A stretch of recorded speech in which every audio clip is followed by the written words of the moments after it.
studio. I was about 13, 14 years old. And man, it was like taking that, first, you know, like you say, you ate that cookie. You had to eat that cookie. You said, man, I got to have some more of these I should have stayed away from them cookies, man. I couldn't stay away I from still that have a studio, six pack right now. I couldn't stay away from that studio, man. I got rap high. And that rap high was like, it's actually changed my life, man. That rap high has allowed me to never have to sell crack, never go to jail, never, have to go around robbing and stealing from nobody. It's gave me my own lane, and a lane that I'm proud of. I'm proud to be in my neighborhood that could ever say they bought some crack from me. Could point you out in the lineup and say, he sold me crack. As Latino man, regardless, we're not going to put any ethnic or racist switches or codes to it. We're just trying to build the human race back up to a level of understanding to where we can help each other again. Because like I say, we come from a building people. We are diaspora of builders. And what this pandemic is showing us now is that we're all connected. Most definitely. We ain't more than, they said we ain't more than like 9 feet apart, no matter where you at. For sure. That you can almost be touched. Check this out. Now, yesterday I had Teddy Riley in the house. And we chopped it up, man. And Teddy told me about when he got to work with Michael Jackson. He said he was just like excited.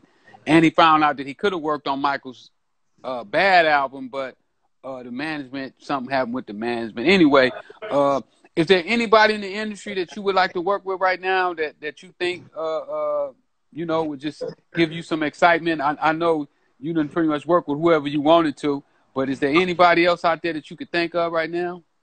I wanna just send a big thank you to Teddy Riley and Babyface for that moment of Black excellency that they were able to display. And I hope that inspired many writers and producers to continue to look into the value of making good music and timeless music. That was an epic moment for us. And another example of what we say when social distance bring us closer. To see those two moguls in the same, on the same screen, watching them play hits 30, 40 years old.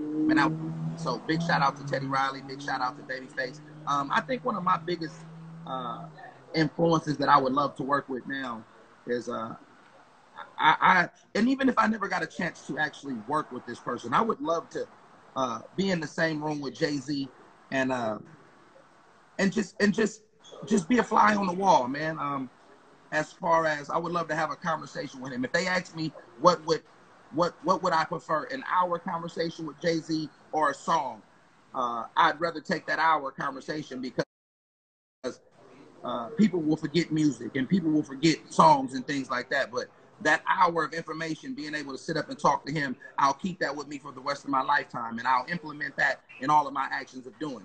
This is someone that comes from the project. This is the reason why I look up to him so much. He endures a lot of hate, but it goes back to that elephant scenario that we talked about. When you the biggest, you the easiest to be targeted. You know what I'm saying? Yeah. When you the biggest, like, we look at Freeway Rick in the 80s, you were the biggest.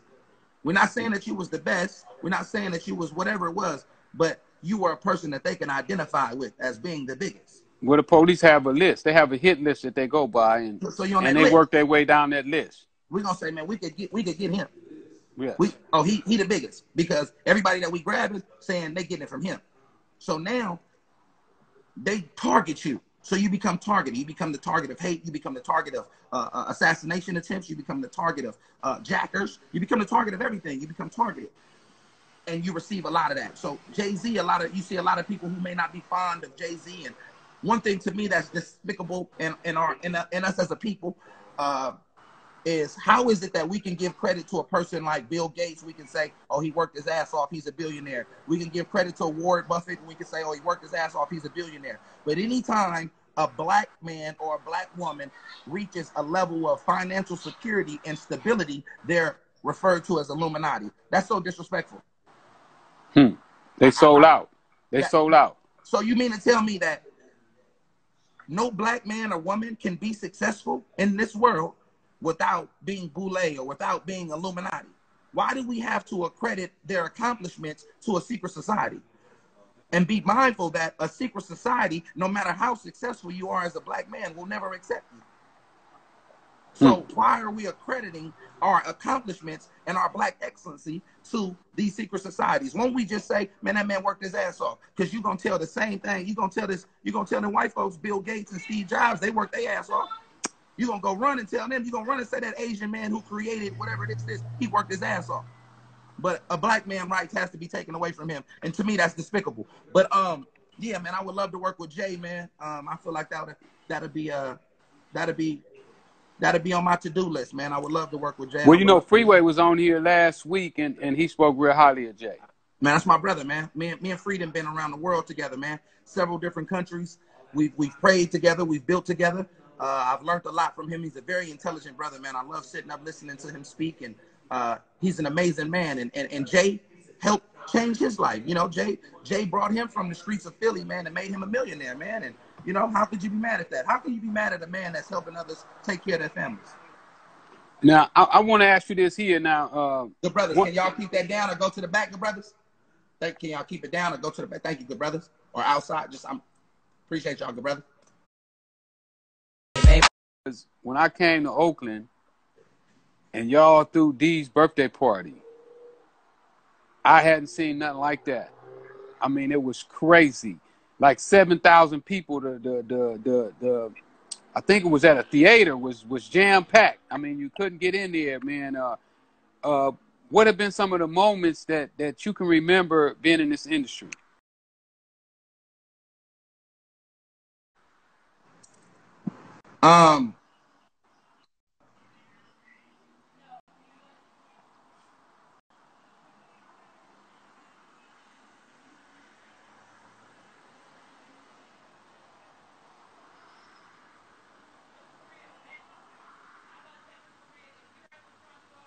What? Help me out. Yeah, one of the, you know, just maybe one of the moments or two of the moments in this industry that really like stand out to you, where you really like felt yourself. You know, you felt really good about the moment. You know, where you was just like, wow. You know, man. Hey, man, being able to be that first little D party, man, that welcome home party, man. You know, like people would have to understand the dynamics of Oakland. When you understand how this small city has influenced so much. I remember just being called by a little partner and him saying, man, I want you to come see me. And I was way younger in that era in those times, so I never got a chance to experience the streets under the regime of, you know, the Lil D. You know, I never got a chance to experience that. Right. But you would only hear about it. You would hear about the elders talking about, oh man, the LUI. The legend. It's serious, man. The like, legend. You know, the legend. You would hear the legend of it. The legend. Getting this call from him, I was like, you want me to come see? I didn't understand. I'm like, what's going on? And it was more so like a debriefing to see if I was in position to hold this position. You know, if I had the mental altitude and the capacity to understand what was going on with being a spokesman and a person that they consider Oakland, the Oakland torch. So man, I was happy to meet that brother, man, and I was happy to meet that man and sit down and talk with him and build with him, and to be included and the respect that he has for me is amazing, because I tell all my folks this. All your friends, man, in these streets, you ain't gonna have gangsters and killers and all your friends. Studio, he turned on a light bulb for you. He hit your switch. For sure. And maybe he didn't it wasn't all him, but he at least turned the switch on to let the juice go through to operate the TV, the computer, the microwave. For sure. Somebody turned that switch on. He turned that switch on. So had somebody turned the switch on for me a different way, I know without a fact that my life would have been totally different. You know, I know now that, you know, if somebody hear me talk about the coronavirus, they would think I'm a doctor. And that's only because I'm on the phone every day with doctors who are trying to solve the problem, talking about what it's going to take to solve the problem, what it's going to take to kill the virus, how contagious it could be, because none of them really know right now at the time. They're all still experimenting with it. So it's still a mystery. But from me being on all those conversations, I'm able to relay messages, just like right now with my homeboy who I told you was in the hospital. His sister called me and asked me, what do they tell the doctor? We don't want to take this antibiotic. We don't want to take, right. Yeah, we don't trust this. Right. Rick, what is this? You know, they was just asking me about the antibodies. And you know, most people don't even know what the antibodies is.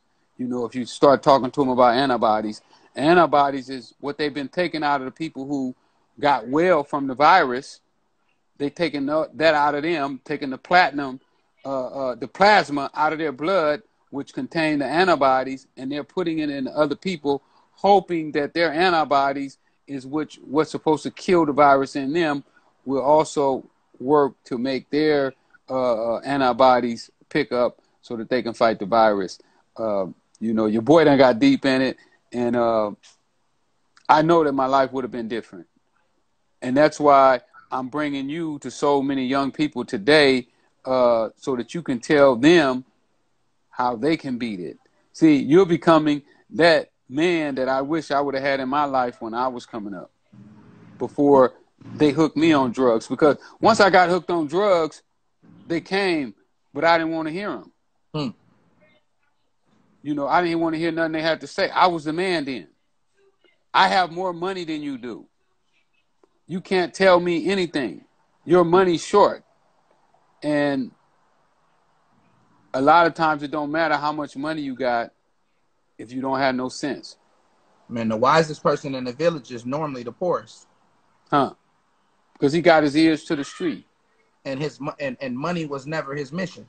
You know, when you look at the elders wise, man, he was never motivated by money. His search in his journey of life was the seek of peace. And peace came through understanding and wisdom. So he was able to gain knowledge and wisdom, and his sacrifice was monetary compensation.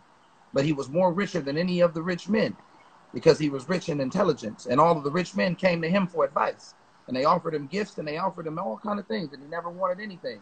He just wanted them to establish peace, and that was his mission. You can create a masterpiece once you master peace. It has nothing to do with money.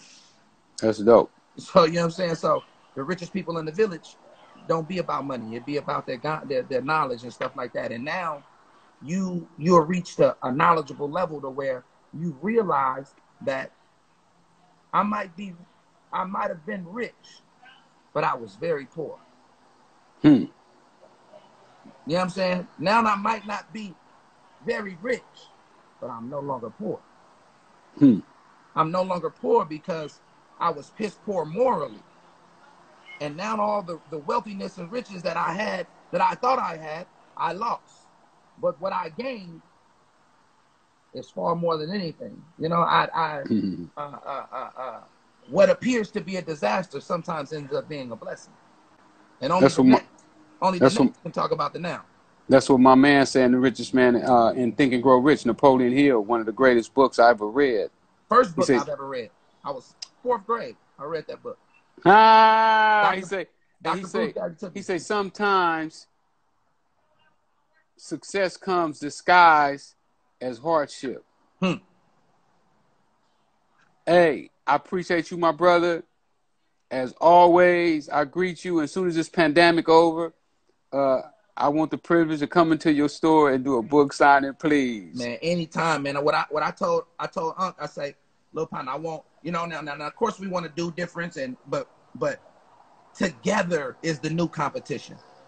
You know, for so long we've been so competitive that we always wanted to go against. But imagine if Isaiah Thomas played on the dream team. You know what I'm saying? You know, that Chicago Bulls, Detroit Pistons, the rivalry was so much that it forced them away. But imagine if Daryl Reed and Freeway Rick Ross came together and did a book signing together. They both got books. What if they came and did a book signing at the dope fair? Man, that line would be around the corner. And I want to make that possible, man. So when Done deal. This, that's what we're gonna do. Done deal. I love you, man. I appreciate you for your platform, huh? No doubt. Thank you, man. Yes, sir.